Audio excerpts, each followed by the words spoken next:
This is Viewpoint. And welcome to Viewpoint. I'm Doug Petcash. Idaho has so many great things to see and experience in the great outdoors. Our mountains, prairies, deserts, lakes, and rivers offer countless opportunities for photography, hiking, biking, boating, and skiing. But what about those who use wheelchairs or other mobility devices? It can be difficult, if not impossible, to get out into some areas and enjoy all of those things. The city of Boise just unveiled some completed projects that open up new opportunities for recreation in the Boise foothills for people of all abilities. City leaders recently cut the ribbon on accessibility improvements on trails in the Camel's Back and Halls Gulch reserves. Ridge to Rivers widened and made the Red Fox and Red-Winged Blackbird trails more accessible in the Camel's Back Reserve. And the brand new nearly half-mile Grove Loop fully accessible trail is now open in Halls Gulch. The city says the updates were completed based on recommendations and input from the City of Boise's Cross Disability Task Force. It's a group of locals living with disabilities who work to make sure Boise is accessible for everyone. A little later, we'll focus on a couple other big projects Boise Parks and Rec is working on for golfers and skateboarders. But first, the accessibility improvements on the foothills trails. My guests today are Boise Parks and Recreation Director Doug Holloway and Jeremy Maxand, a member of the City of Boise's Cross Disability Task Force. He is also the Executive Director of the Living Independence Network, Link, Idaho, and an Americans with Disabilities Act advisor. For both of you, thank you for being here today. Appreciate it. Great, thanks for having us. Doug, first of all, just why is it so important for Boise to now have this type of amenity available for folks? Well, Doug, a critical component of any inclusive city is how you provide access to the services that you provide to the community. And our goal in the city of Boise, as you're aware, the vision is to create a city for everyone. And to really accomplish that, you have to create access for people of all abilities. So what we have dedicated just this past week and a half or so are 3 new trails in the foothills that opens up a whole new wilderness area. It opens up a whole new urban interface area that those with mobility considerations didn't have access to previously. So adding some of those accessible enhancements, the Grove Loop Trail, which is fully accessible to those with mobility considerations, moves the needle in the city's effort to make everything we do in the city accessible to all of our people with abilities. We'll talk more specifically about the improvements in just a minute too, but Jeremy, I wanted to get your thoughts. Sure. Same question I had for Doug. Why is it, important for the city to have this for folks who may have mobility challenges? That's a great question. I mean, number one, it's the law in the United States with the Americans with Disabilities Act, but more importantly, folks with disabilities, myself included, we just want opportunities like everybody else to go out and enjoy the things that make Boise an incredible city to live in. So it's important for mental and physical health reasons. It's important to give folks an opportunity to socialize with other people. And it's important for empowerment to be able to go out and do things with friends or on your own just to get a sense of efficacy as a human being to be able to do things. And so these new trails give folks like myself more options, which is really great, and different ability levels. So you can take a trail that's more flat and more perfectly graded, or you can take a trail that's got more of an incline and a little tougher. So you get a mix and a variety of experience, which is really important and really valued. And we're, of course, focusing on the trails, but I wanted to ask you, the Cross Disability Task Force, what is its charge? What is its mission? Yeah, so that task force came out of originally, I believe, an ADA parking committee. That committee transformed into another working group that provided input on the ADA transition plan that the city was working on, and then out of that conversation came this Cross Disability Task Force. And what that means is it's a small group of people with different disabilities that help inform decisions made by the city that impact our lives. We often use the mantra, nothing about us without us, and the Cross Disability Task Force is a really great way to make sure that that mantra is realized in the real world. Mm-hmm. And so we have the opportunity to provide input on projects and bring ideas to the table. Specifically with this one, what was it that you pointed out that you'd like to see on the trails? Specifically, we wanted to take the 10-year master plan that was put together for Ridge to Rivers and start to realize some of the opportunities that were identified in that 10-year master plan. And what came to fruition recently was some trails in the lower foothills that we could take advantage of, just simply by moving some rocks around, enhancing some trail surface improvements, and then actually building a new trail. So all of that was, I think, largely informed by that 10-year master plan, but then was realized through input from this advisory committee. And Doug, talk about the specific improvements and the creation of the new trail. What did you improve to make it more accessible? Well, it really comes down, Doug, to surfacing and grade to make sure that that those that have the mobility considerations can use the same trails that others can use. And that's really the key, I think, verbiage here is inclusivity. And that's really what we're after is including those that might have a consideration with mobility, that they can use the same trails as those of us that are able-bodied. So it's not alienating a certain group and saying, here's your trails over here that you can use and here's trails over here that others can use. It's actually creating a trail system that has a surfacing that allows for everybody to be able to use it. And that's where that vision of creating a city for everybody, creating a system in the foothills where we can identify opportunities that creates those trails that are for all abilities, not just for those that have mobility consideration, but everybody. And the Grove Loop is basically the new addition. Explain what that is. So it's about a just. And this is Hulls Gulch, by That's the way. correct. It's in the lower Hulls Gulch, and it's just a loop that goes around from behind the Foothills Learning Center. It goes down to the main 13th Street road that comes, or 8th Street road that comes in through to the Foothills Learning Center, and it just loops back around back up to the Foothills Learning Center. It's it got a slight grade to it. But it's the surfacing that really makes the difference. So those that, it's a pedestrian-only surface, so it's for walkers and runners, but also those that have the mobility considerations can also use it. In fact, last week when we dedicated all 3 trails, we lost Jeremy. He was off somewhere on one of the trails, and I'm not sure when he made his way back, but he was exploring all 3 of the systems that we put into place, and that's what we want to see. Yeah, talk about that a little bit, Jeremy, if you could. What does it mean to be able to get out there and, kind of let it loose?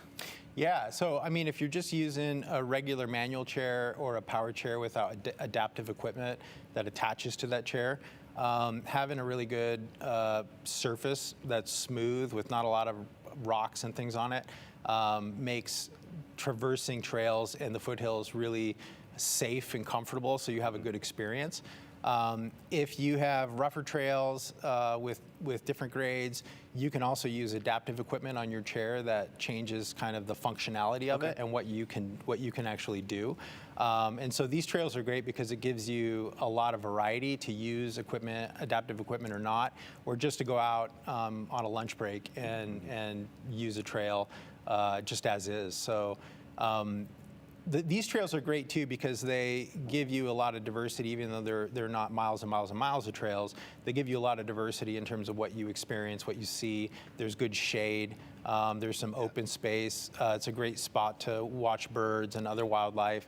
And even though you're really close to town, and there's a lot of traffic in the foothills because for obvious reasons, right. You do get a sense of kind of privacy and being out there, not immersed in large groups of people, but more of a private experience. So it's a really well done, well thought out project. It's a lot more even than just a trail. You've got all that other stuff that you can experience. Question for both of you. I'll start with you, Doug. How big is the need for more of this? I know you just opened these and everything, but how big is the need for more? Well, I think it's huge, Doug. I think the fact that we want to make sure that all of our community can experience what we have in the foothills. In order to accomplish that, we need to look at other areas of the foothills where we can identify possible locations that we can do similar trails that we have done in the lower Hulls Gulch. So we'll continue to look at that. We'll work closely with the Cross Disability Task Force on identifying, and our Ridge to Rivers team on what we can make happen in other areas. So we want to improve. We want to continue to include and improve and add to this outdoor opportunity. Absolutely. Jeremy, same question for you. How big is the need that you see? Well, the need is huge. I mean, 23% of Idahoans identify as having some type of disability, and about 13% of those are mobility related. So having trails that are safe and accessible for everyone, all abilities, is really important. And the task force is also focused on projects beyond trails as well. You know, we're looking not just at the outdoor space, but also single-family homes. The ADA doesn't cover accessibility of single-family homes, and one of the issues that I think our task force has been looking at is increasing the number of new single-family homes that are constructed that are visitable.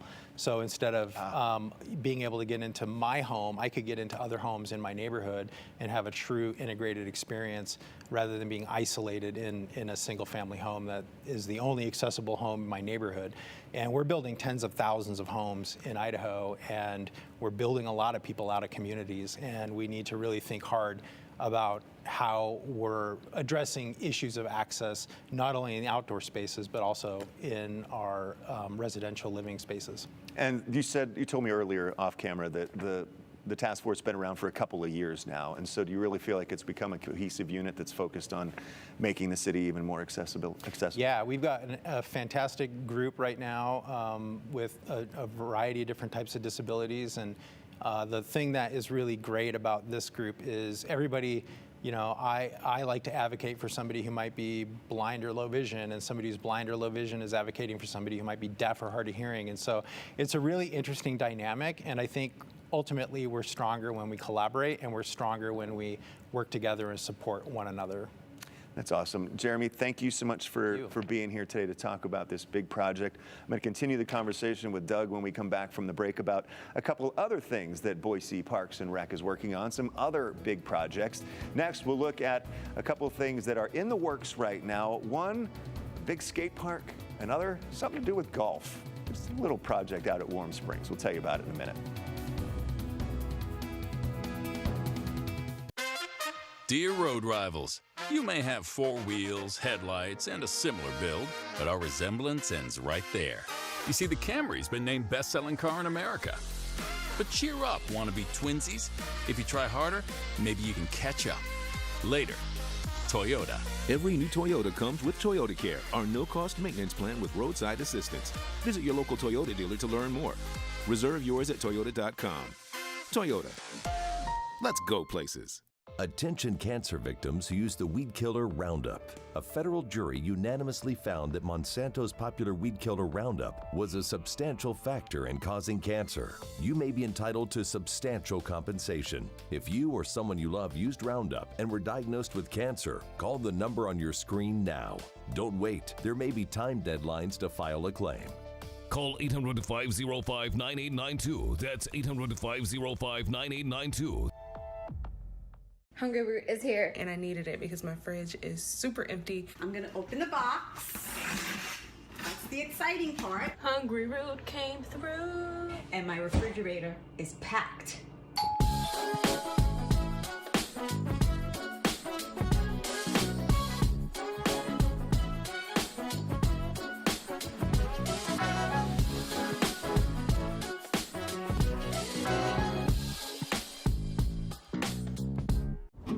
Like most backseat drivers, I'm all about safety. Uh-oh! Les Schwab Tires is too. Because Les Schwab fixes brakes, steering, and more. See those guys? They just do tires. Eyes ahead, Dad! Look, I'm not telling people how to do their job. Blinker, I'm just glad Les Schwab puts my safety first. Watch, they're gonna come greet me. Les Schwab Tires, doing the right thing since 1952. Welcome back to Viewpoint. So we've seen what the city of Boise is doing to open up recreational opportunities for people of all abilities in the Boise foothills. A couple other major projects are in the works for those who love to golf or skateboard. Once again, my guest today is Boise Parks and Recreation Director Doug Holloway. Doug, thanks for being here again. So let's start with the Warm Springs facility. Where does that project stand right now? So we're in the design stages right now. We actually have come up with a name of the facility. We're calling it the Warm Springs Grill and Golf facility. So it will be a full-service restaurant and bar, in addition to a clubhouse location for those that are actually golfing at Warm Springs Golf Course. So we're in the design phase now. We anticipate having all that design work done and completed sometime in the mid-fall timeframe. Of this year? Of this year. And then we will be looking at getting bid documents together and get that out to bid sometime after the first of the year. Okay. And hopefully in the early springtime, our hope is that we'll be breaking ground on that new facility. I can be honest with this. It's going to be a big difference from the facility that's out there right now, as far as what it's going to be able to offer and provide. Yes, I think you could say that a lot stronger if you really wanted to, Doug. But yet say diplomatic. What we have out there now is we have 2 double-wide trailers that basically were, for lack of a better term, slapped together, and it created what has served as the clubhouse for the last 50 years. In fact, this is the 50th anniversary of when that first clubhouse was built, and it's served a purpose. I don't think it's served the purpose for the city of Boise. What we really need out there. Warm Springs Golf Course in the Treasure Valley is one of the more heavily played courses, and so for a course that has that much activity, to have a facility that really doesn't serve the golfers well and really doesn't serve the neighborhood or the community very well, we've gotten by, but the time has come. We really need to do something different out there, and I'm honored and proud to say that working with a local donor who put some significant investment into helping us get this done, we're looking at something that's going to be that the public is really going to be proud of. And I apologize if I missed it. When do you hope to have the new one open? So we will break ground sometime in the spring of 24, Doug, and then it'll take about a year for the construction to occur. So our hope is sometime in the spring to early summer of 2025 that we will have the facility open. And so it's a much needed facility in that part of town. Yeah. It'll have an event center. It also has, as I mentioned, the full service restaurant bar. So it really will serve Greenbelt users, Foothills users, as well as golfers and neighborhoods. A large pro shop as well. It'll have a pro shop area. It really is a basic facility for something that will cost somewhere around that $10 to $11 million range. It really is pretty basic. It has an entry area with a lobby area. It has a pro shop. And then really we're focusing more on the restaurant bar area and a special event center. And then we'll have about a 5,000 square foot plaza area that's outside that will seat another 150 patrons as well. And you mentioned the donor. So how is this total being paid for? So the donor has put in $3.5 million towards that. The bid we have now, or the estimate we have now, is about $9.6 million. So the balance of that $9.6 million, $2 million of that will come from reserves that we have at the golf course. So that puts us up to that $5.6 million. The $4.1 million that would be remaining on the current estimate we have now will be a loan, internal loan from the city's capital fund to the golf course, and then the golf course will pay that internal loan back over a 10-year period. So golfers are actually paying for this facility at the end of the day. That's going to be my next question. With this course, the Warm Springs Golf Course, as well as Quail Hollow, are they pretty much self-sustaining in terms of greens fees? They are. They actually are. They both show a profit. And our hope is just, and I'd mentioned that golfers are paying back this 10-year loan that we're going to have internally with the city. Our hope is also Greenbelt users, also Foothills users, also neighborhood walk-up users. We hope the entire community will take advantage of the event center, take advantage of the restaurant that will be located inside this facility, and that everyone as a community will help pay that capital fund back as an internal loan to the city. Just have a couple of minutes left, but I want to touch on the other big project, well, one of the other big projects you're working on. That's the Molinar Skate Park. Where does that one stand, and what's it going to provide? So that's about a 15,000 square foot facility. It's located inside Molinar Park, which is on Maple Grove in southwest Boise. It's a very unique facility, Doug, in that 15,000 square foot footprint, we actually have components that will address all abilities. And again, going back to creating a city for everyone, this is a skate park that is for everyone. So if you're a beginner, there will be a place for you in this skate park. If you're an expert skater, there will be a place for you in this skate park. So it's going to be a great facility.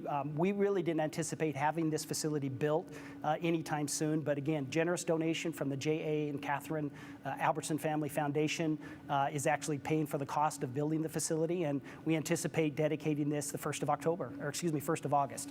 this year. Again, this is all coming together. The pictures we were seeing were under construction, but you got like 3 weeks now to get it ready. Huh? Yeah, and it's coming along real well right now, and we just have some landscaping we have to finish up, but we definitely will be ready for the dedication on August 1st. And real briefly, I guess, as far as the master plan goes, do you have other big projects that you're looking at down the road? Yeah, this is really unique, Doug, in that a lot of our parks we're building and adding amenities over decades before we actually complete the total master plan that is approved in a particular park. For this park, we have one more component. We have a sand volleyball court that we're going to do this next year. And other than that, all the amenities in this park are fully built out. So it is serving a very needed purpose in that Southwest Boise neighborhood. And we saw also this week, the new red pandas are coming in, and that's another addition that's going to be coming to Zoo Boise, is the red panda improved exhibit. Correct. And again, we're looking at breaking ground on that sometime this next spring of 24. And we'll be doing a new education center, we'll be doing a new gift shop, and yes, we'll be doing a new exhibit for our red pandas there as well. All right. Doug Holloway, Boise Parks and Rec Director, thanks again for being here. It's always good to talk to you. Great. Thanks for having me, Doug. All right. You are welcome. Well, Boise Parks and Rec also oversees several public swimming pools where people can relax and cool off. But two of the city's most iconic municipal pools sit empty and closed. We'll update you on the status of the Art Deco above-ground Lowell and South pools as they turn 70 years old. Vinyl windows seem to be a typical choice here in the local area. Some companies even advertise high-quality vinyl. Ann Romer here. Before you invest in vinyl windows, listen to what Michael Smith of Renewal by Andersen has to say. With our temperature swings, vinyl tends to warp, which causes condensation between the panes and drafts. And most vinyl windows just look very low end to begin with. Our customers don't want that. And what are Renewal by Andersen's windows made of? Our windows are made out of a thermopolymer composite material called Fibrex. It's beautiful like wood, but it doesn't require the maintenance of wood. And we engineered it to be 2 times stronger than vinyl. So you're getting a window that will really last. Now this is innovation. You have a feature on your windows that allows for a better view. Our TrueScene screens are made out of an ultra-fine stainless steel mesh, which is virtually invisible. You get less dirt buildup, more fresh air circulation, and a better view out of your windows. Now, if we're talking about comfort, how much does the glass matter? The glass in a window makes a huge difference. Our high-performance Low E4 Smart Sunglass is infused with silver oxide. It's engineered to help keep the cold air outside in the winter and keep the warm air outside in the summer. It also blocks 95% of the harmful UV rays that fade your furniture and your hardwood floors. Well, that's impressive, Michael. Thank you. And right now, Renewal by Andersen has a great offer for homeowners. Renewal by Andersen's 28th anniversary sale is going on now. To celebrate, we're giving you the discount we almost never offer. Before July 31st, buy 3 windows and get the 4th one free, with no money down, no payments, and no interest for 1 year. Our anniversary sale ends July 31st. For a free appointment during our sale, call 208-427-8900. That's 208-427-8900. As you may know, KTVB is celebrating its 70th anniversary this year. As it turns out, 2 other unique and iconic places in Boise that provided decades of fun for families are also 70 years old this year. They're now closed, and their future is still up in the air as they sit empty of water. I'm talking about the Lowell and South pools in Boise. They opened to the public in 1953 to help meet a growing population. Here's News Channel 7's Joe Paris. Summertime in the city of trees, or more appropriately, the desert. It can get pretty hot. To really start our summer in the city of Boise, it's really opening the municipal pools.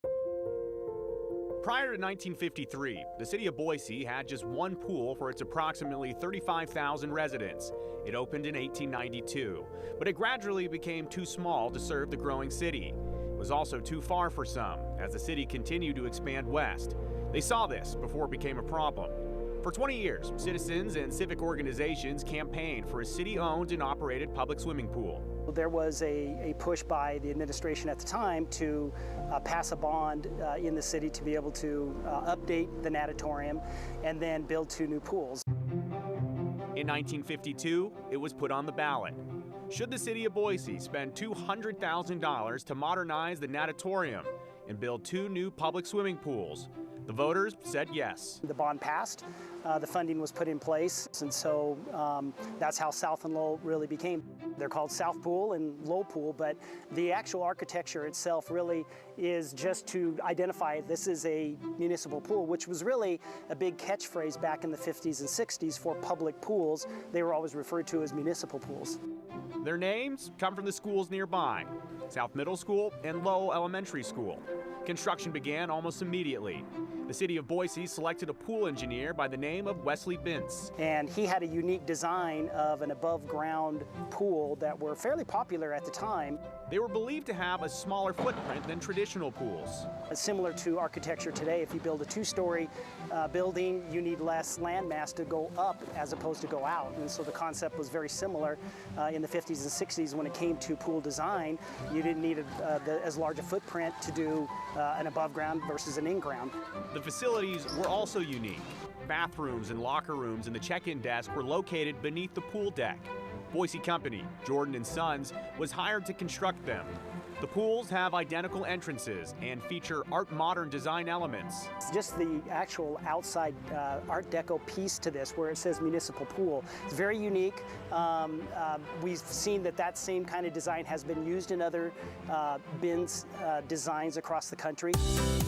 Lowell Pool opened on June 20th, 1953. According to the city of Boise, it reached capacity that first afternoon. The Idaho Statesman reported at the time that more than 1,200 people attended the official dedication of the pool 2 days later. It was so popular that throughout the summer, the city had to put a shift system in to make sure that everyone was able to get in. South Pool opened 10 days later on June 30th. Today, both pools are closed.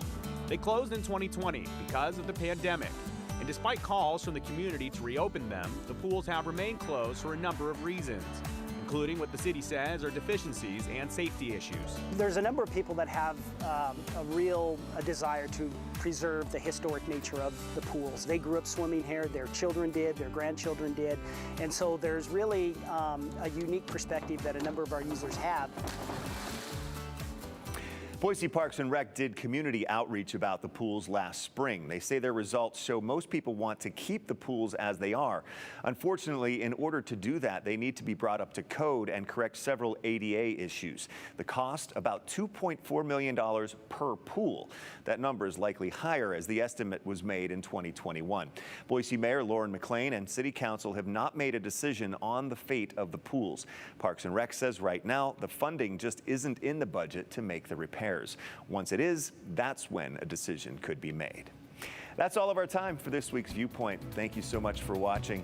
I'm Doug Petcash. Have a great day.